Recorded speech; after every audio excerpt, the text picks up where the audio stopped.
I own a dress shop called The Perfect Fit. I pride myself in the fact that I own dresses for every size, shape, and form, which is difficult, considering most dress forms fail to represent the true essence of a woman's body. Needless to say, my shop does very well, and I get a lot of customers. I have various types of customers aside from their body types. Most common is the bride in love. She brings a few family members with her, and they all talk about how great the future husband is, and the bride cries in nearly every dress she puts on. The second is the most common. She is the nervous bride. She too brings family with her, and although she looks stunning in every dress, she can't figure out what she wants, simply for the fact that she is secretly afraid of commitment. So she usually ends up picking the dress that her family likes, and she still gets married, even though she is forever left wondering whether she made the right choice of dress and husband. Anyway, those brides are great customers, but the rare ones are my favorite. They are the ones that are not brides at all. The first is the single girl.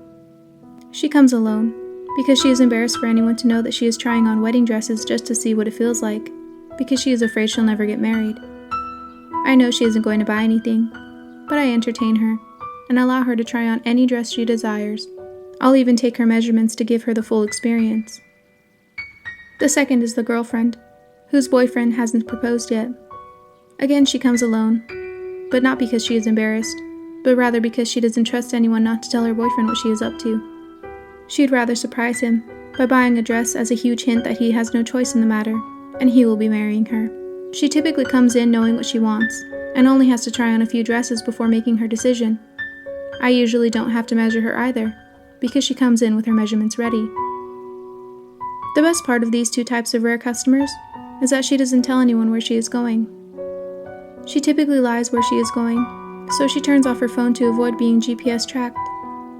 As I said, she is my favorite type, so I take special care of her. I pour her a glass of my best wine as she makes up a story about how her fiancé can't wait to marry her. She tells me about the color theme, the decorations, and the venue for the wedding. And just as she is getting excited, I tell her that I have a new, never-before-seen dress that I am working on, and it is exactly her size. However, it is still on the dress form in the basement, so she must come down to see it. Any bride would be intrigued to see a new design, but specifically these girls, because they aren't future brides, and they know they won't get another chance like this anytime soon. So they follow me downstairs. Once in the basement, I direct her attention to the center of the room, where a beautiful white gown, that is still being held together in some spots by needles, is elegantly flowing on the bodice of a dress form. Right as she gasps in awe at its beauty, she faints. I make sure to catch her though, so she doesn't get injured from falling on the ground. I then place her gently in a chair nearby. After all, I wouldn't want my new dress form to be damaged before I get to use her.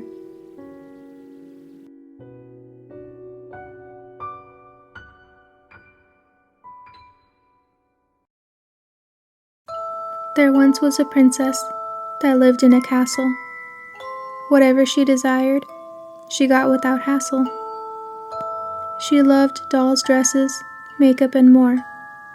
She especially loved going to the toy store. But of all her possessions, she loved one the most: her nanny who saved her from monsters and ghosts. Nanny watched the princess while her parents were away, so they used to play all night and all day. But the princess hardly saw her mom and her dad. Over time, this made Princess become very sad. The princess began destroying all the toys she adored, because her parents always came to give her more. But Nanny told the princess that this wouldn't do. Her parents would be away for a week or two. The princess felt the neglect of her parents never there, so in rage she jumped up and hung from Nanny's hair. Nanny's neck snapped back from the princess's weight. Nanny fell to the floor in her now broken state. But the princess didn't see that she did anything wrong. Her parents would come home now that all her toys were gone.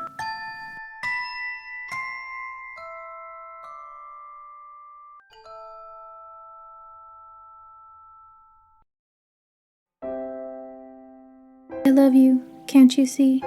Your soul through your eyes speaks to me.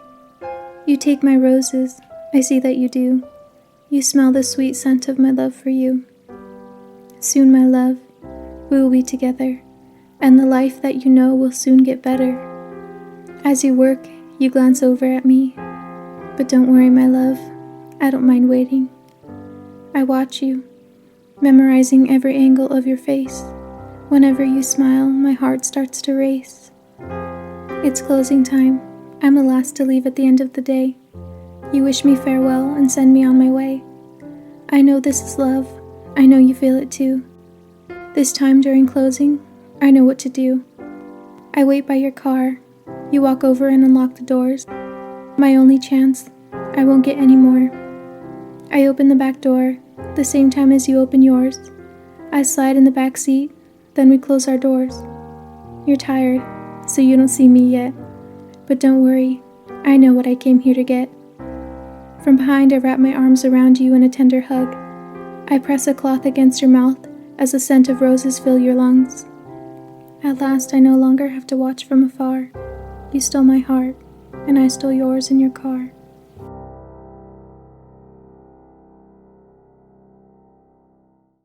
I work at a fast food restaurant. I can't say the name, but the food here is practically inedible. And yet it's loved and enjoyed by so many people.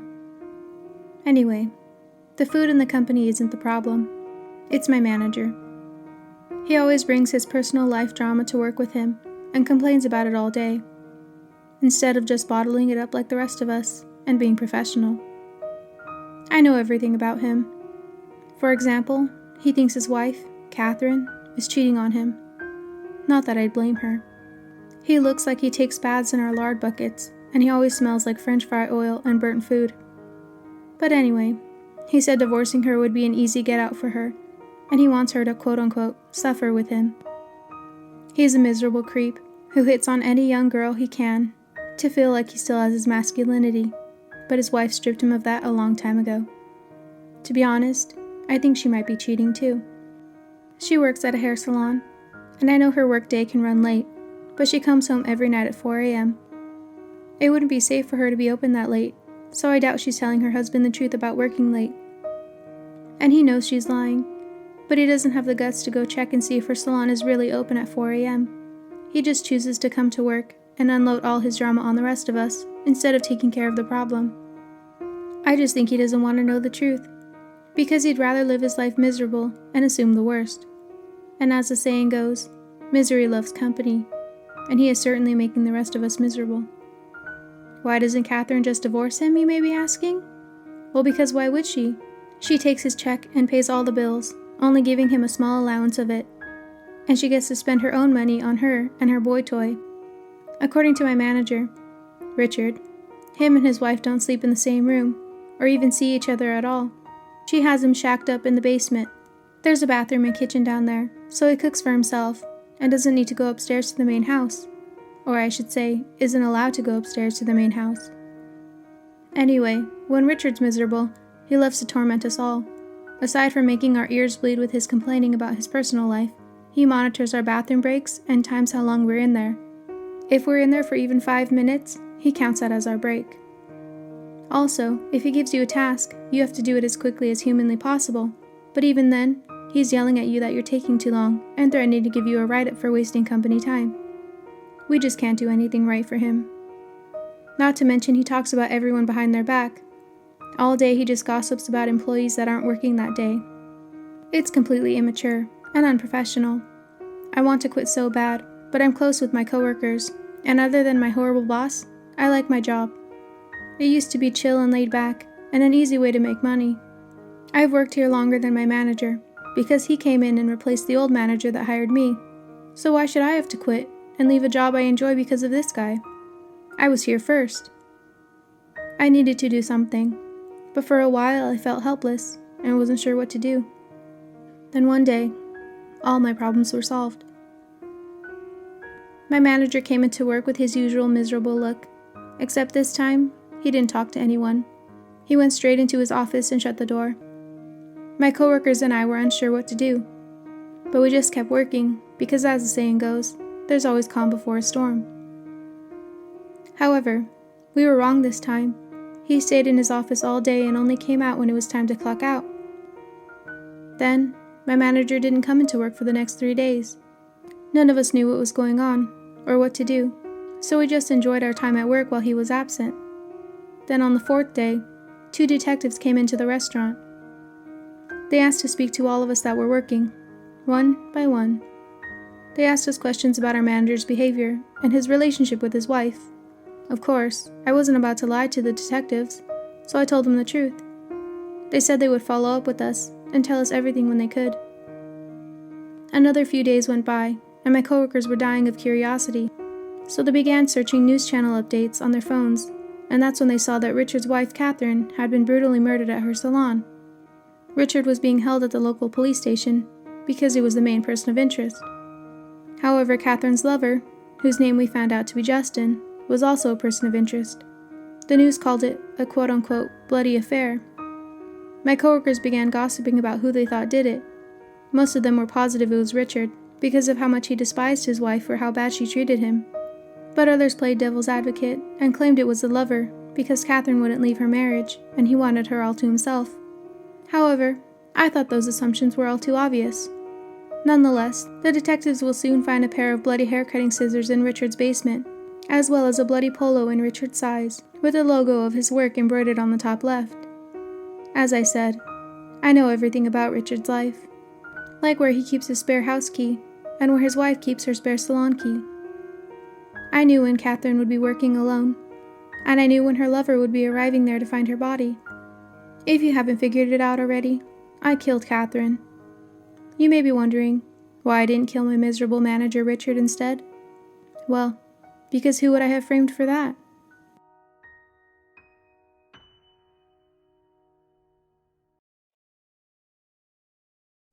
My story begins when I was looking for a new home to rent for me and my 2 young daughters, who were 9 and 10 at the time. This was a time before you could go on an app on your phone and find rentals easily. So I had to drive around my town, searching and hoping for rental signs. It was on one of these drives that I finally came across a 2-story condo for rent, unit number 63. I parked and took my 2 daughters out of the car to see if there was a flyer on the rental sign with the phone number to schedule a viewing. Also, to see if we could sneak a peek through the windows. That is when we saw that the front door was open and various people were walking around the condo. We were then greeted by an elderly woman and man who ushered towards us to come in. They informed me that they were having an open house, and they would take us on a tour. They also had printed applications ready for anyone that was interested. Of course, I took them up on their offer, and they toured my daughters and I around their home. The first floor was a decent size for our small family. It was an open concept, connecting the living room, dining room, the kitchen, and then the laundry room towards the back. To the left of the living room was the master bedroom, with a full bathroom connected. When it came time to show us the second level of the condo, the elderly woman pulled her husband aside to speak with him privately. I wasn't trying to snoop on their conversation, but I could clearly hear her tell her husband to take us upstairs because he knows she doesn't like going up there.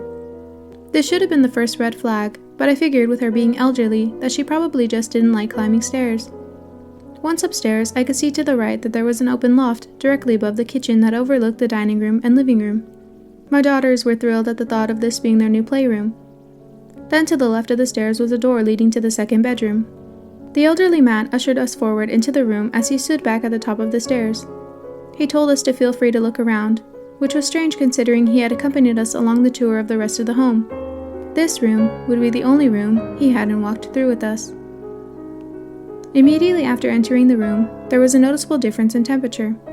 A cold chill ran down my spine, and I stopped in my tracks. But my daughters rushed past me into the room, excited that this would be their new bedroom. Seeing them excited made me disregard the uneasiness I initially felt, so I continued walking through the room. It was a large room, with its own full bathroom and a small window that overlooked the courtyard in the center of all the condos. I debunked the coldness in the room to possibly being a draft from that window.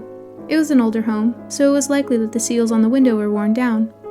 In all the excitement, my daughters pleaded with me to make this our new home, so I filled out one of the paper applications that the landlords eagerly had ready, and of course, a couple weeks later, it was ours.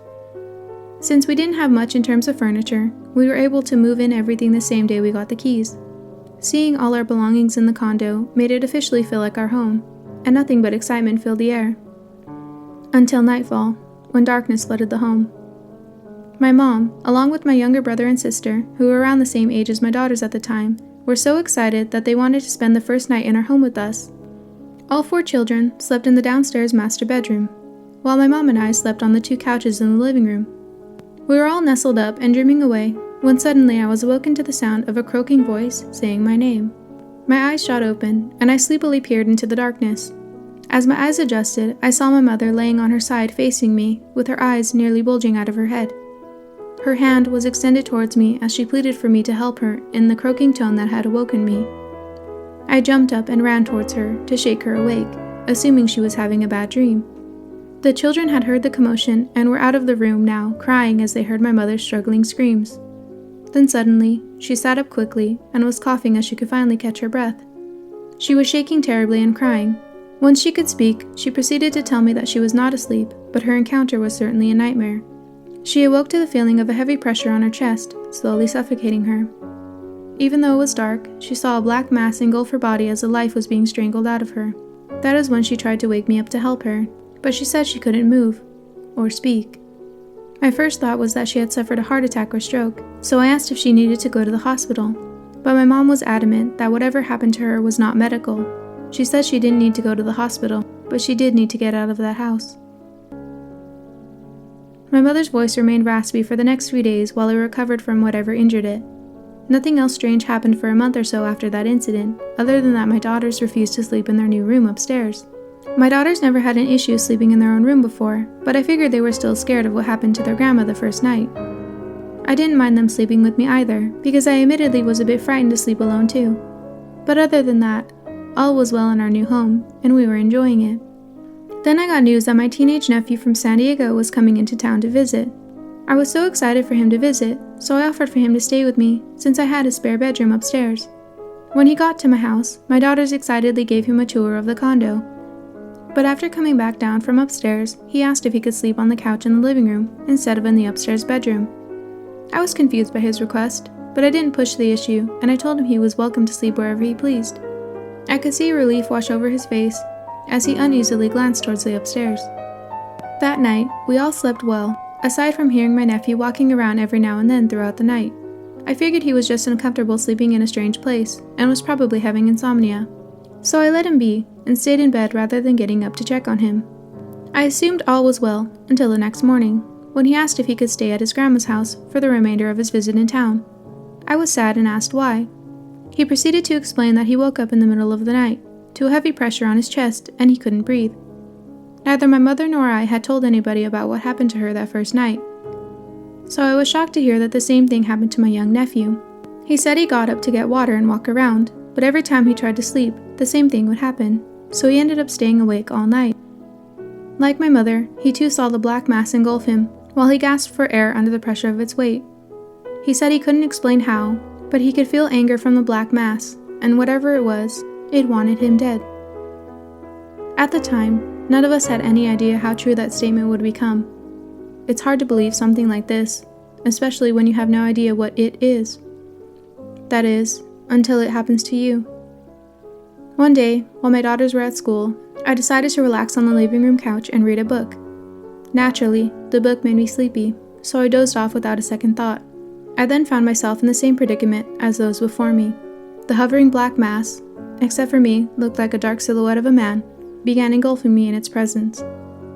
Then came the suffocating pressure on my chest, and the inability to scream for help, except I was home alone, and there was no one to help me. I began reciting the prayers that I had learned as a child, in hopes that they would somehow release me from the grasp of my invisible captor, but it was no use. I could feel my body becoming weaker as it failed in its fight, until suddenly I could hear my daughters running into the house shouting for me. To my greatest relief, I was finally able to move, and I jumped up from the couch to see my mother and daughters staring at me with faces of horror. I quickly turned to look into the mirror on the wall next to the front door, and that is when I saw what horrified them. There were 2 large handprints spread across my neck and chest region. In that moment, it no longer became a figment of our imaginations. We now had visible proof. Despite the attacks on 2 members of my family in my new home, there was nothing I could do but pray and try not to think about what may or may not be haunting my house. I was stuck in a year lease, so I couldn't just move out. But unfortunately, whatever this thing was, it made it clear that it wouldn't be ignored. One night, when I was laying in bed with my daughters, I was awoken to the sound of a banging in the upstairs room above us. It was a strange banging, like it was against the floor rather than the wall. That's when I remembered that my daughter had a big yoga ball upstairs that she used to sit and bounce on. That was definitely the noise I was hearing. My first thought was that an intruder had made their way into our home, but then I realized that they wouldn't waste time bouncing on a yoga ball, and nobody had attempted to open the door to my bedroom, so it certainly wasn't an intruder. The next morning when I walked out of my bedroom, I looked up to find the yoga ball had moved from my daughter's bedroom to the top of the stairs. It was sitting there, staring down at me. Whatever moved it had to be the thing that attacked me, my mom, and my nephew. It was taunting me with my own children's toys, and I continued to find the yoga ball moved around upstairs in a different place every morning. The bouncing proceeded to occur every night, so much so that it no longer scared me, and I eventually got used to being awoken by it. Until one night, when I was awoken to a different banging. This banging was louder and resembled a gunshot. It was so loud that it woke up my two daughters too. I knew that this noise couldn't have been fireworks. It was definitely gunshots. I rushed my daughters to the back of the house away from any windows, assuming that the shots were coming from outside. I then called my dad to come over and pick up my daughters and I because I didn't feel safe staying there if a gunman was on the loose in my neighborhood. My dad arrived quickly and drove around the neighborhood before walking my daughters and I to his car. He said he didn't see anything suspicious, and there were no cops to indicate that somebody had reported the gunshots. The night was quiet as ever. My entire neighborhood was asleep as if me and my daughters were the only ones that could hear the gunshots. We stayed with my parents the next couple of nights, and no news was reported of a shooting in my neighborhood, so we returned to staying in our home. Fortunately, we didn't hear the gunshots again. But as our fears of our new home grew, so did the frequency of incidents. As I said, I was used to the yoga ball bouncing and moving upstairs, but then one night I was awoken to a different noise. It sounded like a sliding and dragging noise. I froze with fear in my bed until I realized what was making the noise. It was the sliding door closet. I remained in bed, too afraid to investigate what was opening the closet, until the next morning, when I decided to see if it was in fact what I had heard. To my horror, it was. The door that I had always kept closed was now slid open. I decided to close it again, to make sure that I hadn't just left it open, but sure enough, that night, I heard the same sliding noise, and found it reopened the next day. Next to accompany the abundance of noises from upstairs was the sound of creaking floorboards and organized repetitive pounding. In other words, footsteps. The first time I heard the footsteps, I began to wonder if it had been an intruder after all. Perhaps they were coming down from the attic and tormenting my family. So to know for absolute certainty, I had a friend climb a ladder and peek into the attic to see if anyone was living up there. As his upper body was cut off from view inside the attic, I could still see the luminescence of the flashlight as he shined it around the dark and dusty attic. He searched for a while to make sure he didn't miss anything. When he finally came down, he confirmed that the attic was in fact entirely empty. As previously mentioned, the incidents increased throughout the year. Whatever was doing them had moved from making noises upstairs to now causing commotion downstairs. It began abusing the electronics in our home. The microwave began starting on its own. The smoke alarms would randomly beep in the middle of the night, even after replacing the batteries several times. And the living room TV would never turn off. I would try to turn it off, but then I would find it on a few minutes later. This happened so frequently that I eventually started unplugging the TV after using it. All of these occurrences were frightening, but the icing on the cake happened during the day when nobody was home. My daughters were at school, and I was at work all day. I left work around 8 at night and picked my daughters up from my mom's house. When we returned home, I heard a strange noise coming from the downstairs bathroom. It sounded like air blowing, and I could smell smoke.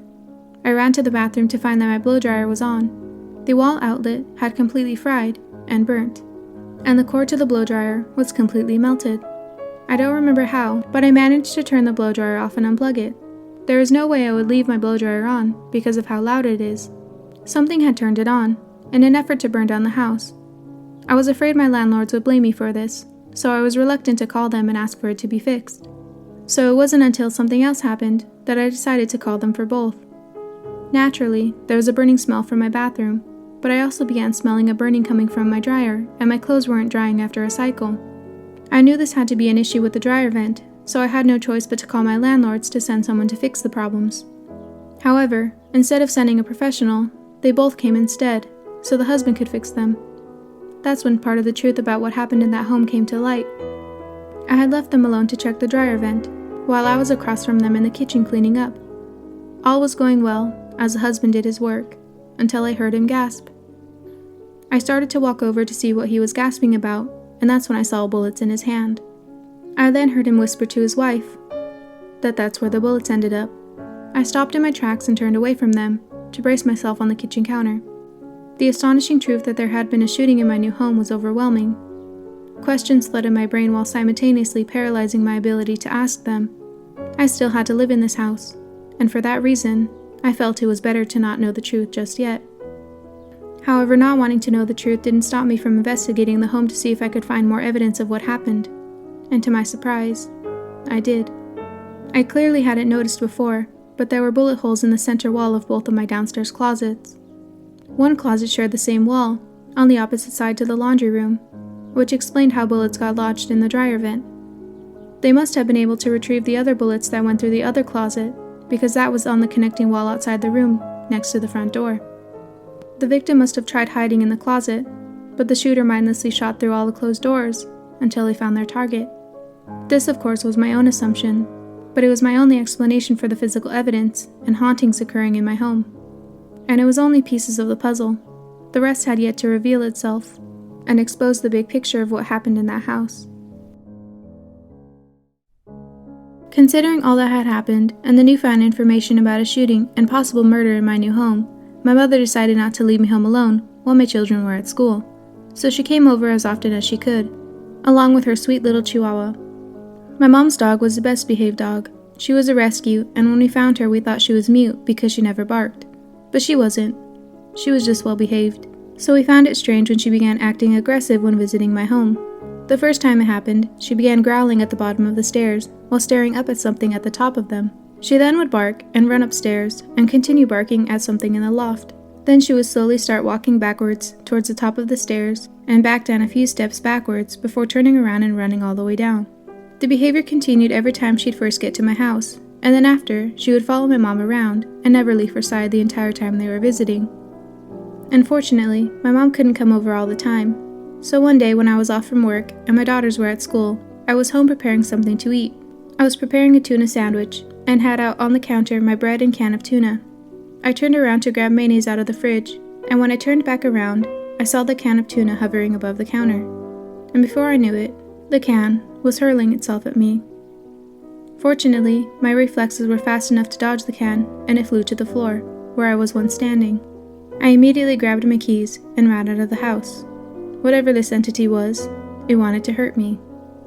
I thought of seeking help from friends and family who practice various religions and might have solutions to my problem, but I was afraid of making matters worse, even though we had practically experienced the worst of it already. But then one day, it did get worse, when I was in my room. I had the curtains open for natural light and I was making my bed. The bathroom door was slightly ajar, and at the angle that I was, I noticed what appeared to be writing on the door.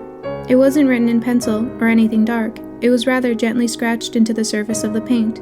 I hadn't noticed it before, and upon moving the door, it could only be seen from this angle with the lighting. After finally getting the right position, I was able to make out the words of what it said. It read, "Help me." There was clearly a sinister presence in my home, but after reading that, I considered the possibility of another tortured soul trapped with it. I had to help us all.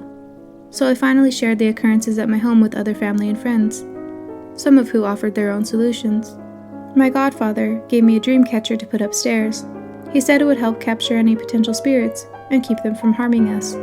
In addition, my mother-in-law gave me holy water and instructed me to use it to line a holy cross on each door in the home. And finally, a friend of mine came over and saged the home. We were hopeful that one, if not all, of these methods would work to keep whatever entity in my house was at bay. For a good while it did. Nothing else had occurred and my kids finally felt comfortable enough to play in the upstairs loft. All our problems seemed resolved, until one day. My younger brother, who has Down syndrome, was playing in the upstairs loft by himself because my daughters and little sister were at a friend's house. My mom and I were downstairs watching TV when suddenly we heard my younger brother's voice talking to somebody. We quickly called him to come downstairs, so we could ask who he was talking to. He proceeded to tell us that he was talking to a woman named Cheryl, who was a pretty lady and was nice to him. He had never had an imaginary friend before, and he didn't know anybody with that name, so he found it strange that he even knew that name. We just told him not to go up there, and that the next time if she tries to talk to him, he needs to tell her to leave him alone. He agreed, and we thought that it was the end of that, until one day, when he was upstairs playing by himself, my mother and I heard him yelling to leave him alone. He then ran downstairs crying. We asked what happened, and he said that the woman told him to go into the bathroom upstairs and look into the shower. He said she wouldn't leave him alone until he did, so we went to the shower, and he saw her bloody body hanging by a rope around her neck. She was dead. My mother and I rushed upstairs, and when we checked the shower, there was nothing there. My mother didn't allow my brother to watch scary movies, so it was shocking for him to be able to describe such a vivid and gruesome scene. After that incident, he no longer went upstairs, and no longer talked to Cheryl. By now my family and I had declared my condo haunted. There seemed to be no other explanation for the paranormal incidents that had occurred thus far. When my rental lease was up, I felt relieved that we could finally put all these horrible experiences behind us. However, a few days before we were leaving, I went to the mailbox to get the last of my mail that I'd ever received there. I often got mail for old tenants before me, but this time I got mail for a new name that I hadn't noticed before. I stared at it in disbelief and nearly dropped all the other mail in my hands. There it was, printed on the envelope of a promotional piece of mail from a credit card company. To my horror, it was for an old tenant named Cheryl. Although it was horrifying to find, it was somehow relieving to know that we weren't all crazy. This was more physical evidence that proved our house was haunted. That was the last piece of the puzzle that we would find living in that house. We left with an incomplete story, and even though I was curious, I was more relieved to be out of there. Then about 9 years went by. My daughters and younger sister were in college, and we hadn't so much as drove by apartment number 63, since we moved out all those years ago. And we didn't even like talking about our experiences there. So it was unexpected when my sister came home from college and told us that she found out the truth about what happened in that home. She was talking to a friend who had grown up in the same city as us. They had somehow gotten on the topic of ghosts, so my sister brought up my old home. Her friend's eyes opened wide before my sister could even mention our first encounter. She couldn't believe that we actually lived there, and after my sister asked why, her friend proceeded to tell her that her older sister was neighbors with the previous tenants of condo number 63. It was a man, a woman, and their son that lived there. Her older sister often heard the man shouting at his wife through the walls, and she often heard banging, as well as cries of the woman and child. Then one day, gunshots were heard throughout the neighborhood. Apparently, the husband had gone crazy and shot and killed his wife and son before killing himself. Her older sister remembered hearing the ambulance and police arrive, and then standing outside with her other neighbors to see the body bags being rolled out of the home. In that instant, it all made sense. The child playing with my daughter's yoga ball and walking around stairs and opening the closet, the woman haunting my younger brother, and the husband strangling my mom, my nephew, and I, and throwing a can of tuna at me, and the bullet holes in the closet, and the bullets in my dryer vent. My heart ached for the woman and child that died tragically there, and remained trapped for eternity with their murderer. But it also ached for those that would continue renting that house, and would suffer the same way my family and I had, that dreadful year.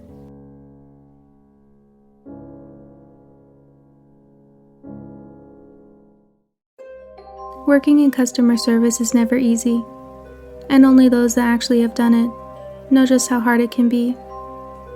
Nonetheless, I chose to work in customer service as a makeup artist because I enjoy making people feel beautiful through the power of makeup, regardless of the occasional ugly soul who tries to put me and my talents down.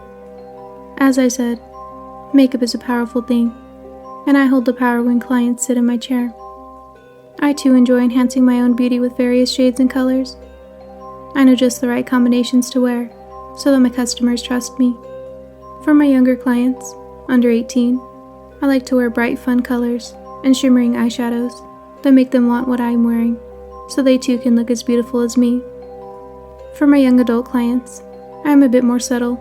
I still wear fun colors, but I pair them with darker shades to give them a fun yet mature appearance. Now as for my older clients, my mother always told me shimmer and bright colors age them, so I stick to neutral colors, depending on their skin tone. These tactics have always worked for me, and I have a long list of repeat clients.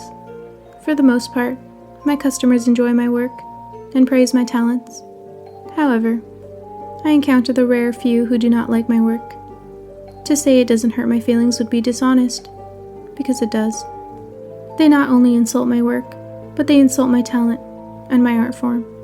Who are they to try to make me feel less than about my art, when I worked so hard and even created a system of colors for all age groups so that every single one of my clients feels beautiful? These customers make me very upset, to say the least. But in the moment, I don't let them get to me, so they can't have the satisfaction of seeing me upset. I simply nod in agreement as they refuse to pay for what they refer to as trash on their face. I smile and say that I completely understand, as I offer them makeup remover to clean their faces. Some refuse the makeup remover and walk out, which shows me that they did like it, but they just didn't want to pay for it. Of course, this is upsetting, and a waste of money and time for me. However, at least I know they were lying about not liking it, so that softens my anger a bit, and I choose not to view it as an entire loss. It was just an encounter with a cheap customer, with no moral conscience. However, there are the customers that do take the makeup remover I offer, to further prove their point of distaste with my work. They aggressively rub the makeup remover all over their faces, as they continue to shout slurs and insults at me. I'm just an innocent makeup artist, trying to make a living doing what she loves. But my smile never fades, and I continue to nod in agreement with them, because that's what a good customer service worker does. Their anger and adrenaline temporarily makes them unaware of what is happening, but not for long. They eventually feel the burning on their faces, at which point they grab at their faces only to feel the sliminess of their skin rubbing off onto their fingers. I watch as they scream, in agony and horror, but I'm still smiling. They eventually fall to the floor as they lose their eyesight and ability to smell, from the acid getting into their eyes and melting noses. Then, they look up, towards where they think I am, and scream at me why I did this to them. That is when my smile finally fades, because they cannot see me anyway. I stare down at their candle-like faces with satisfaction as their head frantically looks around. I then walk over to my mirror and stare at my beautifully pampered face before calmly responding to them that ugly hearts do not deserve pretty faces.